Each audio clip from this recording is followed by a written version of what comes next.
And welcome to another episode of Wrestling with Bros. This is Big Baby Ben. Judas Black, and tonight, we have a very special guest with us, the Jet Benjamin Trust. Tell us a little bit about yourself, man. I need to introduce myself. You're not going to introduce me. The Big Baby, you've been doing most of the research here. Look, this is the top heel in the business, the Jet Benjamin Trust. This guy is the PWE World Champion, okay? It's actually the Epic Wrestling Champion. Okay, Epic. I like being the Epic Wrestling Champion because it's the most epic wrestler on the Indies. You know, you're supposed to have the most epic moments, be the most epic guy. That's who the Jet is, baby. There you go. Okay.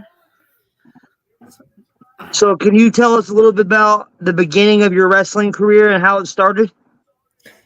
That actually started funny. So I wrestled my whole life, from like young, like shoot wrestle, like collegiate wrestling, from like, young age, grade school, through college. And I actually met my girlfriend at the time, now wife, Amanda, and she was a big wrestling fan, and I was a wrestling fan.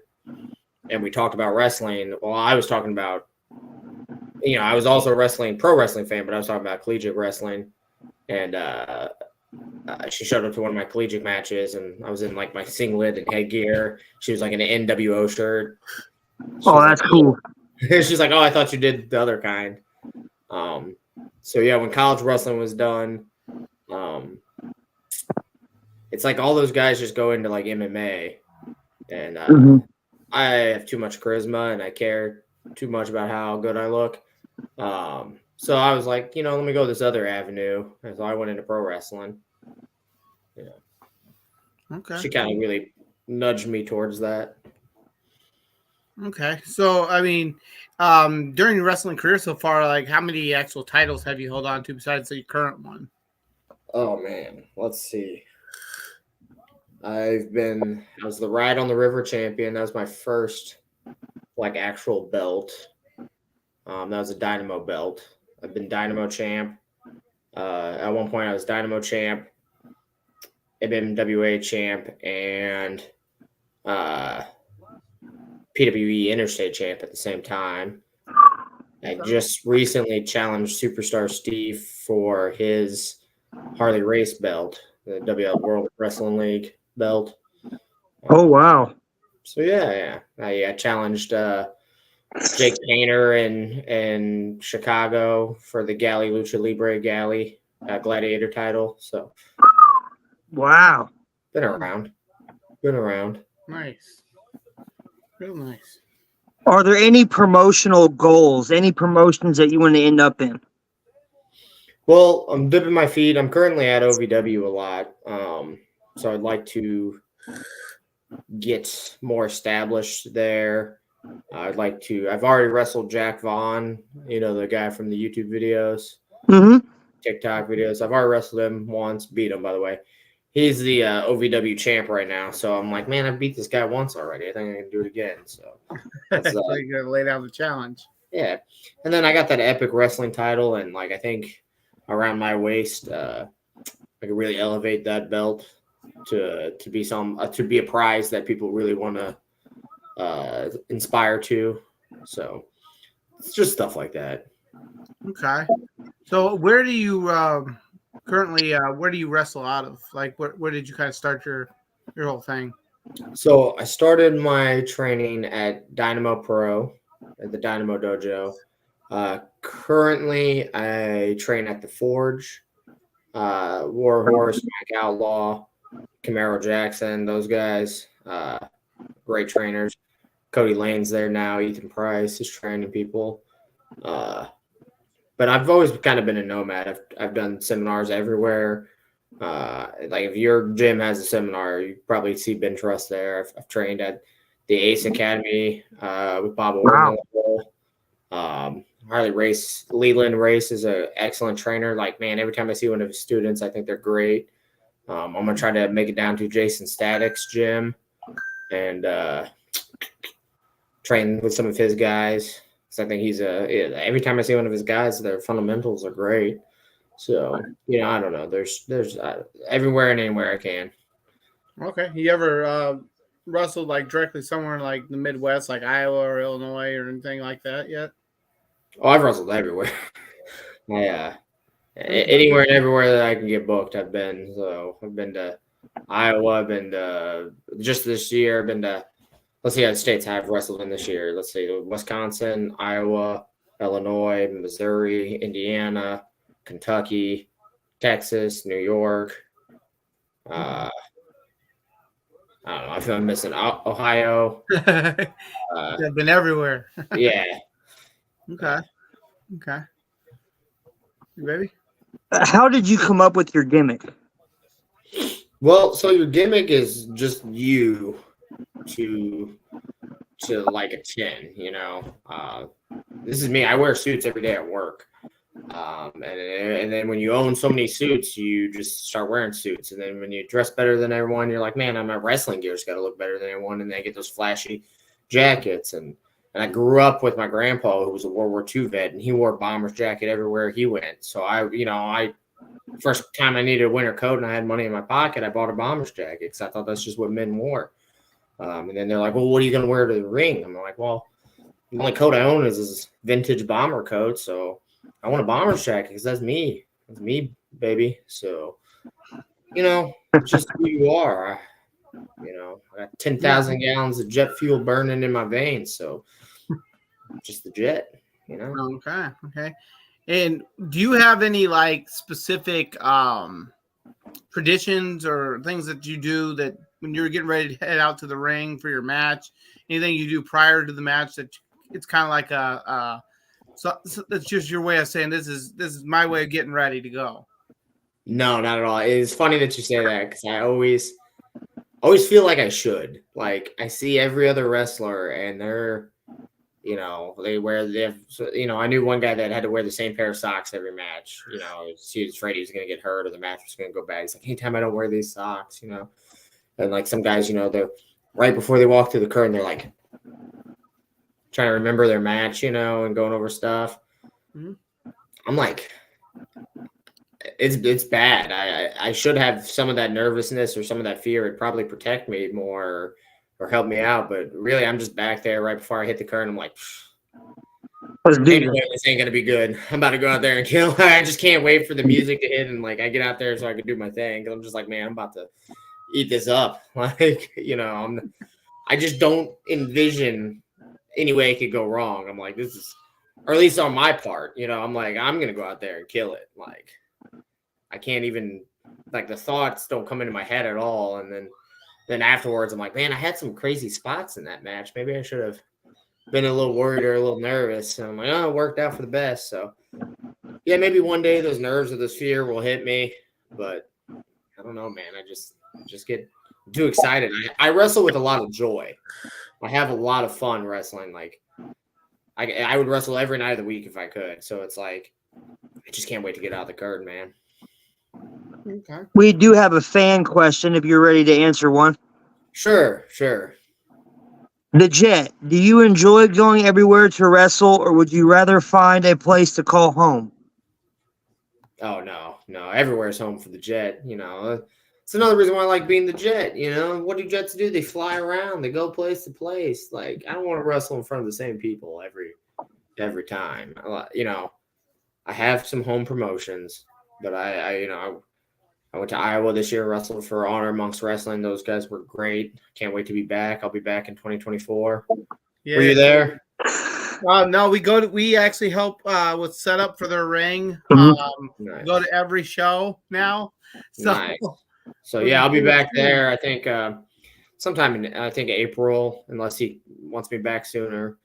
But yeah. Well, that's awesome. I can't wait to see you there live, man. Yeah, man, it's gonna be good. I can't wait. It's always good. So, have you had any injuries yet in your career so far that had made you feel like, oh crap, this could be it? Like I just really hurt myself. I'm indestructible, baby. Okay. Okay. I wake up sore sometimes, but yeah, it's like none of that ever crosses my mind. you know. Do you have a favorite match that you wrestled so far? Oh man, I got too many favorite matches. I think that goes back to that confidence I talked about at the beginning. It's like I watched this match. I had this match with Jake Painter. I mentioned it earlier, and I mean it was great. And we did a bunch of cool stuff. And I would love to wrestle him again. He's a total dweeb though. Jack Vaughn, the Jet versus the Vet. It just is just too good. Anytime I think about or I see that on a poster or anything like that, I just get too excited, you know. And it's like so perfect because he's like this old, scraggly, you know, veteran, and I'm this like young, handsome, up and comer. Like I'm everything that the Vet hates, and he's everything I hate. That's anytime I can lock up with him is great. I'm trying to think of other favorite matches I've had. Camaro Jackson.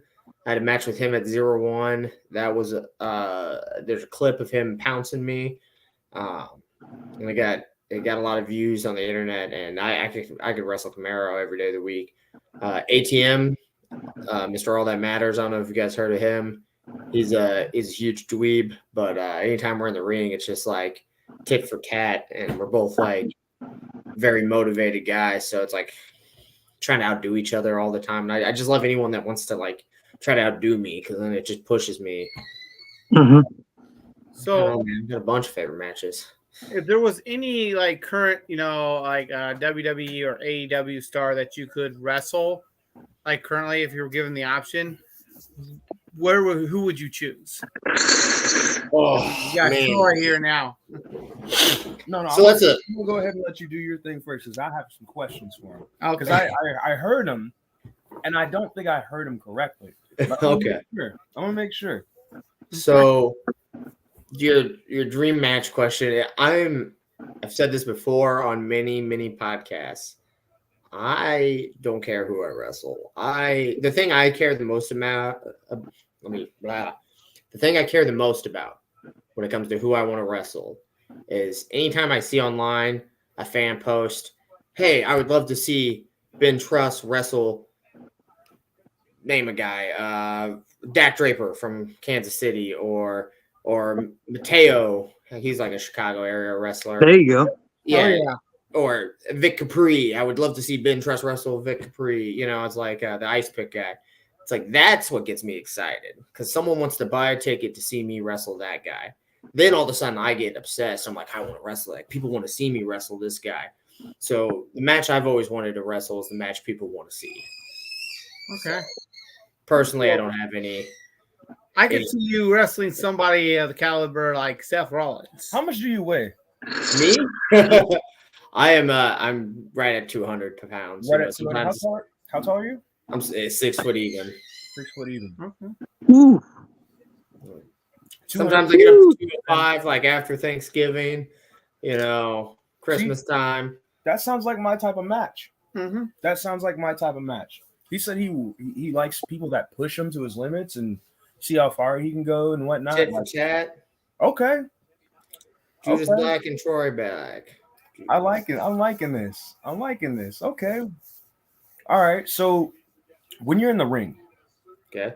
have you had any like moments where you're like where you botched and you know you botched and you cover it, or you know, do you just kind of like roll off of it? Like how what's your mindset when you're in the ring about everything? Gosh, I can't think of any. I've never been on Botchamania. Okay. I've been in matches where the other guy's been on Botchamania. Oh yeah, because I watch it. I watch. Yeah. I definitely watch it. Sometimes I think some of those guys do it on purpose, like Corey Storm, or what's he wrestling now as? Corey Calhoun. Yeah, something like that. I've wrestled him before when I first started wrestling. He sent a video of one of his botches to Botchamania, and I'm like, sometimes I think people botch on purpose to try to get on Botchamania. That's just my high conspiracy theory because they're like, oh, people will notice me. It's kind of like Thrasher Hall of Meat. You know? Yeah, I don't know. I can't think of any.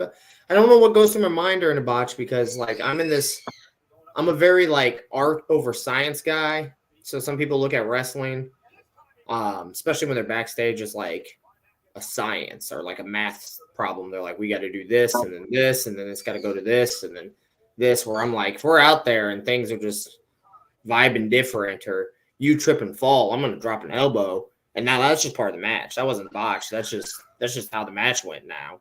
Okay. And so like, in the moment, I usually don't think like, oh, he messed up. I'm like, okay, well, like we're in a real fight, and he for real felt like you watch UFC fighters. They'll throw a punch and slip and fall on their back and pop up all the time. And no one's like, oh, he botched that punch. You know, it's like, I don't know. I'm more of an art than science guy, if that makes sense. Okay, so you roll with the punches. You roll with what delivered to you. Okay, I like that. Yeah, there's like a clip I saw the other day on Instagram where like some UFC fighter throws this big overhand punch and he misses and he ends up rolling across his back like a gator roll and pops right back up to his feet. You know, and it's like that's just part of the fight, you know. It's like, you know, if I slip off the top rope and, you know, I can't even think of a botch that I've done recently or anything like that. It's just a match, you know. Like we're in there fighting. Like I don't look at it as this choreographed dance. We're trying to hurt each other because if I win this match, I get a bigger paycheck. So, you know, and these suits and those fancy jackets of mine aren't cheap. So I need that paycheck, you know. I like that. And I like the attire too as well. Thank you. If I might add. Thank you. I like it. So when you're, you know, I know Big Baby's probably gonna ask you something similar, but I'm gonna try to alter it from that.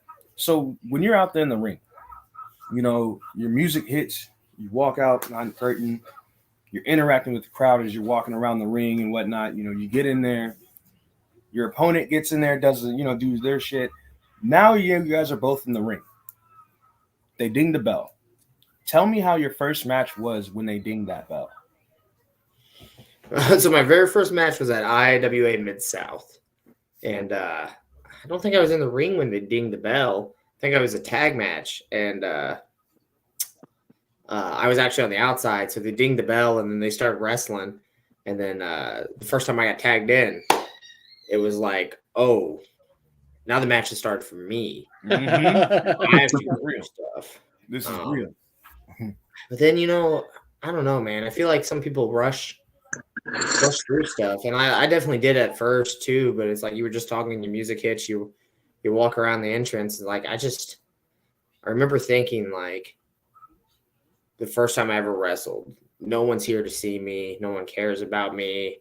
I'm just gonna like say some stuff and walk around and slide in the ring and you know, because no one cares about me. I'm just gonna get in the ring, you know. And I look back and I'm like, that's such a terrible mentality. Because now, like, if I go somewhere new and maybe the fans don't know me, I'm like, this is my moment to make them know me, to make them care about me, to make them care about what I'm about to do in the ring, which is more important. So you should never just they're not here to see me. Let me just, you know, do my thing and get in the ring, you know. So, yeah, that's when you have your first match, just remember that's your moment to shine. To make them care about you, to show them who you are, you know.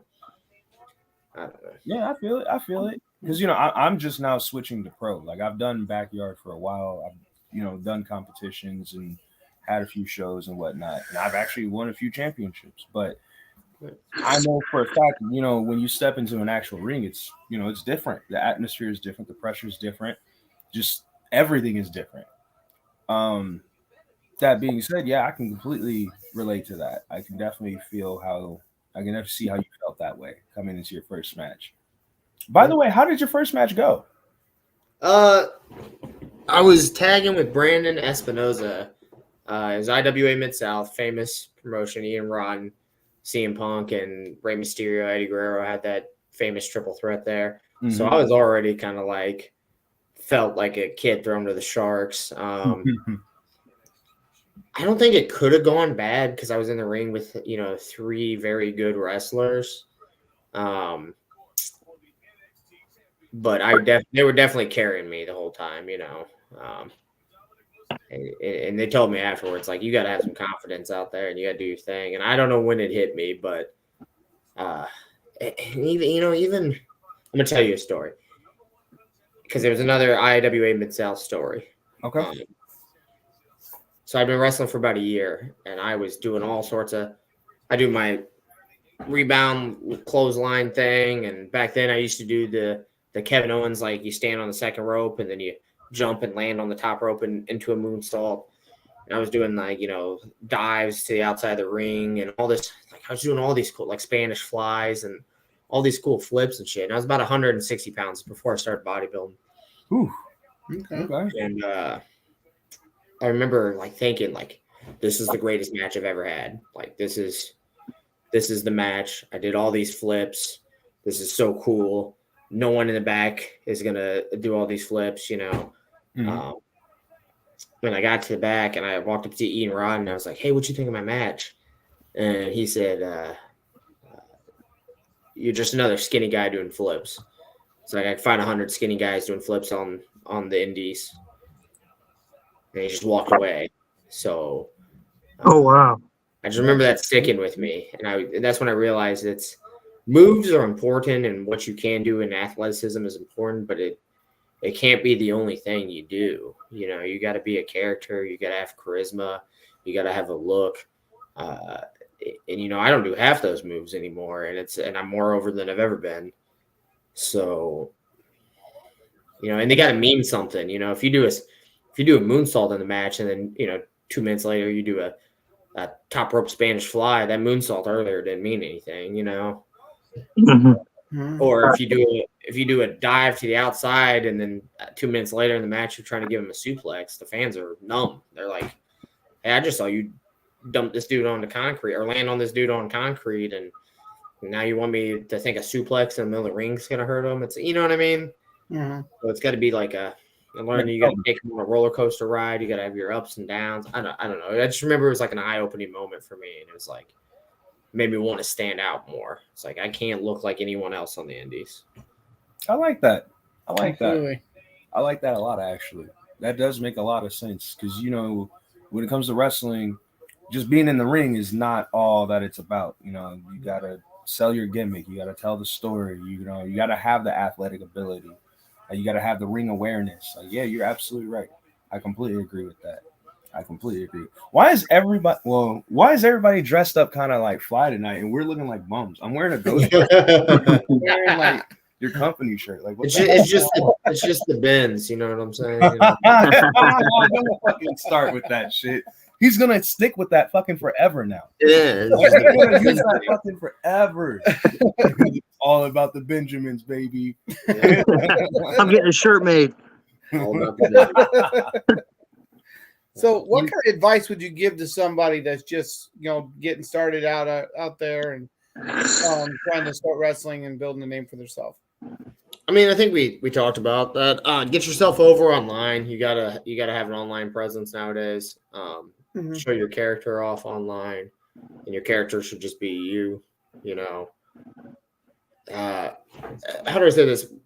I don't have appreciation for the art, and then this again, I go back to I'm an art first science guy, but like they give actors Emmys and trophies and Grammys for being such a good actor and playing a role so well, and it's like that's what you're doing when you're a wrestler. You're not out there just to hit moves. You're out there to tell a story. You're putting on a play. We're a theater. We're literally a musical with punches. Yep. Mm-hmm.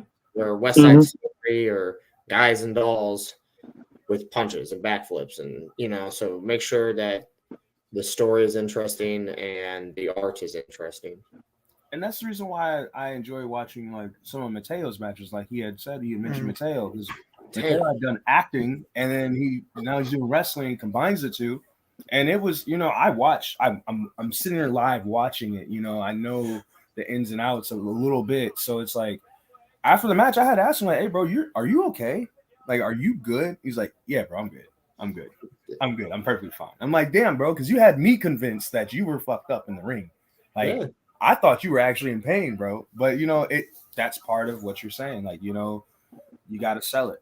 You got to sell it. And there's 100 dudes that do better move that are in between the ropes can wrestle better than Mateo, but they're not booked everywhere Mateo's booked, and that's because he's so entertaining Got that great charisma. He's very entertaining. He's charismatic. He can tell a story. He's got good gear. He looks great. There's, and it's not back in the 80s. Everyone had to be. I know I'm kind of a body guy, so this is going to sound weird coming from me, but everyone had to be like 250 and tall and muscular and tan. It's not like that anymore. There's roles to plug into in a wrestling show, so not everyone's the same, and you got to find a way to be unique where a promoter or booker goes, oh, that guy does like a Top Gun gimmick, and he's the Jet, and he's tan, and he's handsome, and I don't have a tan handsome guy on my show, or I don't have a Top Gun guy on my show, or or I don't have like people that do dark and spooky gimmicks. Oh, do I have a dark spooky guy? No, he would fit perfect right there, or tall guys. I don't have a big tall guy. Let me see, what can I do with this big tall monster? Oh, it's perfect. My champ needs a big mountain to climb. Hell yeah, absolutely. You got to find what niche you want to fill, and then email bookers and that you see on their shows. Hey, they don't have. I match up good with this guy or that guy, and you guys don't have anyone like me on your roster, so I think I'd be a good fit. I don't know. That's how I see it. So when it comes down to your like wrestling attire, how did you decide between like the tights or like the trunks? The trunks? Yeah, how do you decide that? I wore tights and kick pads forever. If you go back and watch a bunch of my old stuff, I had great tights, and I was watching all these films of Dusty Rhodes, all these old talks he did and seminars he did and interviews he did. Because if I'm not wrestling in a ring practicing, I'm watching old 80s wrestling or World of Sport. I'm always trying to get better. But I was watching this interview with Dusty Rhodes, and he went, you know why wrestlers wear trunks? He said, you know why I wear trunks? Even though he was like a fat kind of guy. I don't have the best body. I don't look like the athlete of the day. But he said, I wear trunks because main eventers wear trunks. And I remember like listening to that, and I paused the video and I went, and I texted Lou Bird. Lou Bird is his name. Lou Bird on Instagram. That's actually kind of true. He said, look at Randy Orton. Yeah. Drew McIntyre. Like, these guys are wearing trunks. That's what I'm saying, bro. You got to wear the trunks. I'll wear the tights. You got to wear the trunks. Yeah, he said, how's it going after? Maker. I was like, hey, I need a pair of trunks. So I got trunks made right then and there. That was right before I wrestled Kurt Stallion. I don't know if you know who Kurt Stallion is. I'll look him up. I'll definitely. He was on 205 Live. He's in Pro Wrestling Noah in Japan now. Question for you all. Someone read that question. I don't want to read it. Question for all of you. What are your guys' favorite WWE wrestlers? Like, is that past, present, future? Yeah, past, present, future, whatever you feel. Yeah. Are we on Facebook Live? Someone send me an invite. I'll share this. We are on Facebook Live. We are on YouTube. We are on Twitch. Yeah. Yeah.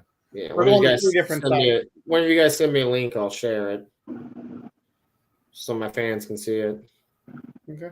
Send that over here. Yes, sir. Yep. This is on your stream, right? So Yep. Big Baby's got you on that one. If I were gonna answer who my favorite wrestler, WWE wrestler would be of all time, I'm not gonna lie, I'm gonna automatically stick to Edge. He's the ultimate opportunist. The man's got, he's got grit, he's got determination, he's got tons of experience. He's very knowledgeable when it comes in the ring and out of the ring. Like, I'm gonna go with Edge, 100%, 100%.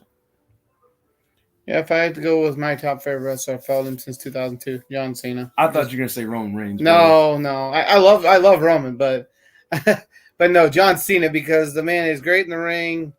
He's always, ever since he switched to this gimmick he's at now, he's been with that gimmick, stuck true to himself, and he's also big with the kids and the fans and inside and out of the ring. If you ever decide to wear a pair of fucking jorts, jean shorts, bro, I'm burning them bitches. Like, you're never gonna wear jorts in 2023. Like, it's not gonna fucking be okay. John Cena's the only person that can wear them because you can't see them, so you're not judging. You can't see. So is this like a past, present, future thing? I Like, said is it all any- time. All time. Yeah, John Cena's up there for me too, but I'd have to go Triple H. Okay. Okay. that's I can acknowledge that. The I game. think Triple H has the best brain for the business, and then also like he went through the most, man. You know, he was never Shawn Michaels. No one ever gave him anything. He took all the heat from the curtain call. They tried to bury him with the Ultimate Warrior, no selling his finisher. He still got over, man. It's just he's not just a student of the game; he is the game. So Yes. that's why I like Triple H. Big And baby. that link was sent to you, sir. Did you? I'll Let me give him see. that one for sure. Triple H was a Who are solid you wrestler. thinking, Big That's a Baby? good pick. You know, I've always been a Brock Lesnar guy, and I've always been a Randy Orton guy. What's your top? Motherfucker, you can only pick one. Oh, I'm sorry. I'm about to go with Randy then. Okay. There you go. All right. Actually, speaking of Brock, someone had like posted something on Instagram talking about that match between Braun and Brock, where Braun had kneed him in the face, on accident, just getting too rowdy and just kind of Brock put him in his place. Brock gave him a concussion. Dropped him. He gave him a concussion. Like he got fined and everything else, and got chewed out by the W because of that. What was the receipt? I want to ask you this question actually. Okay. Judging off that situation I just described, so Braun Strowman kneed him in the face. Brock Lesnar got up, punched him in the jaw twice, like in the side of his temple first, and then inside, and then hit him in the jaw. Gave the man a concussion. What is your take on that? Because I was literally going back and forth with some people, and I'm like, they're like, yeah, that's a receipt. And I'm like, look, that's not really so much of a thing nowadays. Like that's kind of an older style thing, in my opinion, of the receipts to that degree. Like, yeah, if you knee me in the face and my next smack to the face gonna be real, yeah, I might really actually smack the shit out of you. But am I gonna punch you or kick you in your shit? Probably not. Thank you, Wrestling BISH29. He really spelled it out. What's your opinion on like receipts and like Man, it's such a in the ring? okay. That situation, Braun Strowman was super excited, and way too into the match, and he didn't realize he was in there with the UFC champ. So maybe calm the hell down. I'm not even gonna accidentally knee Brock Lesnar in the face. So I don't know where Braun also is probably used to being the biggest, strongest guy ever, and unfortunately, when you get into wrestling, you start training to be a wrestler. If you're always the biggest, strongest guy ever, you're not usually the gentlest guy in the ring. Example, Goldberg. So maybe that was kind of a teaching moment for Braun, because it was the first time he was in the ring with someone that could probably kick his ass for real. Yes. As far as receipts And go, demolished him. like, if I'm not, last time I gave someone a receipt, I'll give you an example. He went to give me a back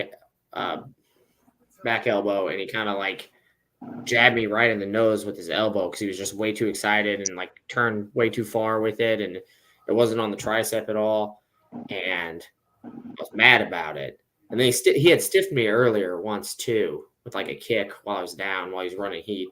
While he's running a shine. And during the heat, I said, hey, man, I remember telling him, I was like, hey, these are for those stiff shots. And I chopped them 3 or 4 times real good. And he's like, I'm sorry. Most of the time nowadays, I think back in the day, stiffing people was more intentional. So receipts were more intentional. So I think if someone stiffs you now, you just got to make Luthez happy and shoot on him. No, I'm joking. I'm absolutely joking. You can give a receipt in a safe way that lets him know, hey, man, calm down, settle the hell down. Like, man, that was too much. That's why I had watch where you play stuff.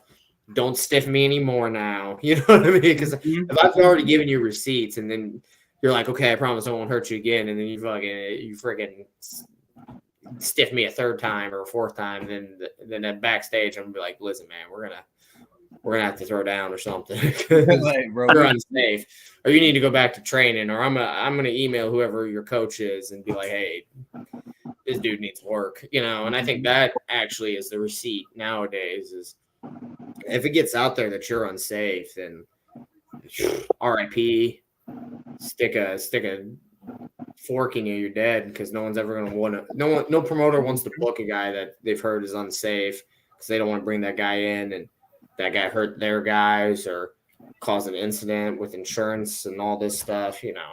Mm-hmm. So I think now it's a kiss of death if you're not safe. Have you ever came across a situation where you're just like, you don't have to name any names, and I'm like, you don't have to name drop, but have you ever came across a situation where you're like, after a match, like, look, dude, like I'm not wrestling this motherfucker no more. Like after that shit, I'm not doing this one no more. Like we can't. I don't want to share the ring. I don't want to share the room with you. Like, have you ever had anybody like that? Yeah. I wasn't mad at him. I wouldn't say I was mad at him. He was like a guy that was good 10 years ago and it shouldn't be wrestling anymore because he's past his prime. And he did like a senton and he landed on me, just flopped on me. And he apologized right away because he knew he flopped on me. But then the finish was like another senton, like what's it called, a swanton bomb kind of thing. Okay. And he landed on me again. I mean, he just completely just smashed me. And he apologized, and I was just like, well, at least that was the end of the match. And then I remember at one point we were booked to wrestle each other again. I just remember thinking like, oh man, I don't want to do this. What if he like flops on me again? Like that's gonna suck. But then that match didn't end up happening. So not so much in the situation you think, but I remember I was like, man, if we're gonna wrestle again, I'm gonna have to talk with him and be like, hey man, like maybe just no sentons. You know, like nothing senton-y, nothing. Don't put your body on mine.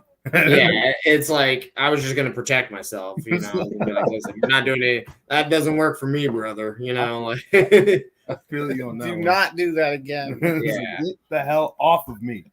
Yeah, it ended fine, but yeah. So what's the most intense type of match that you've done? The most what? Intense type of match that you've done. Oh man, I've done coffin matches and I've done hardcore matches. I think the most intense match I've done was there's a guy, Tyler Copeland, he wrestles in Texas and St. Louis and Albuquerque, New Mexico. He's a real buff guy, and I think I worked myself into a shoot a little bit because we were friends in real life backstage, but the story was there was so much tension between us in the storyline. And like we sold the venue out. We were the main event. We had this hardcore match. And I just like remembered at one point, like I slammed him on all these thumbtacks. And then I was like, it was like I got sucked back into reality because I was so sucked into the reality of pro wrestling that I was like, oh shit, this is my friend Tyler Copeland. My real life friend Tyler Copeland. I just dropped him on all these thumbtacks. I hope he's okay. I was Ben Trust, and I was like, "Yeah, I want you to die. I hope you have to live on those thumbtacks forever." You know what I mean? Like I just, you know, I don't know. That's probably the most intense moment. You know. Have you ever taken thumbtacks? Me, that match right there. Let me just throw this out here. I slammed him on the thumbtacks and covered him, and somehow after the match, I had more thumbtacks stuck in me than he did, even though he took the bump onto the thumbtacks. Ooh. You know, just like diving on him to cover him. You know, I had all these thumbtacks in my palms and on the back of my elbows and on my shins and on my hip, you know, and it was like, at least when you get bumped, you like braced for it and everything. You know, I don't even remember him going in. It was just like after the match, I saw him, and then it was like, you know, when you see something, and you're like, I had like 3 thumbtacks in my palm. I was like, all of a sudden. Wow. Yeah, that was gonna be my next question. How bad did those hurt? They don't feel good. You rather take a table? I'd rather take a lot of things than thumbtacks. See, that's why I was like, yeah, I don't know if I'm gonna take some thumbtacks. I don't know. It's hard to rank pain. You know what I mean? You're like, that hurt, because there's recency bias to it. You know, I took a bump on the floor, like a suplex on the floor, Stone Cold Kevin Owens style. You know, and I remember thinking like, I'm never doing that again. And then like, you get away from it, you know, 2-3 years away from it, and you're like, man, I'd do that again. Like, you know, So there's recency bias. So if you had to pick a specific match type, what would be your favorite?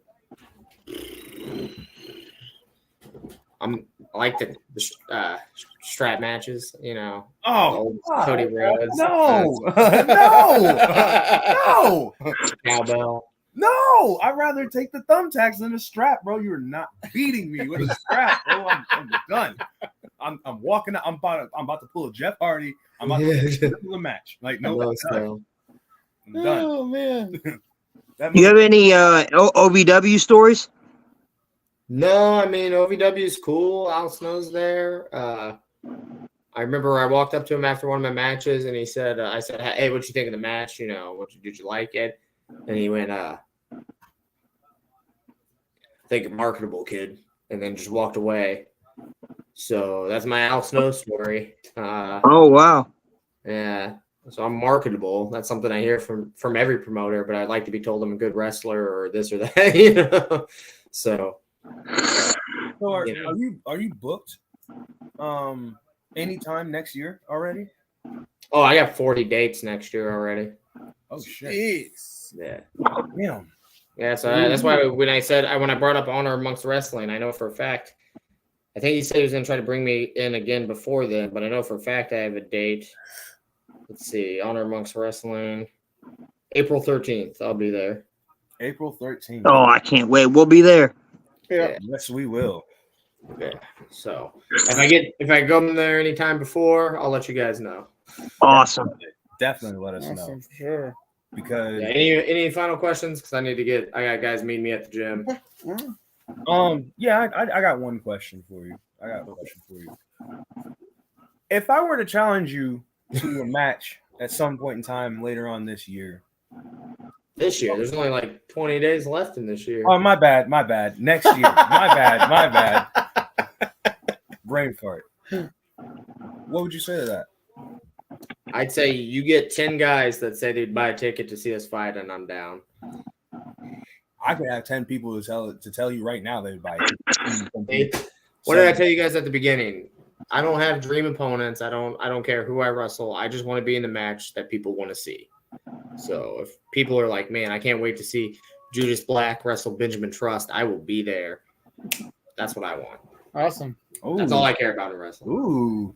All right, be paying attention. Okay. All right. We don't you. Don't worry. I'm the analyst, so I will definitely be watching. Tag me all over Facebook. Tag promoters. I got you. I'll come to your place. Okay. All right, man. Shit, that solves my issue. That's the question I had for the night. He's like, I can do that. I can get that done. There you go. That's all I Alright. care about. So I want to be the match people want to see. Okay. Okay.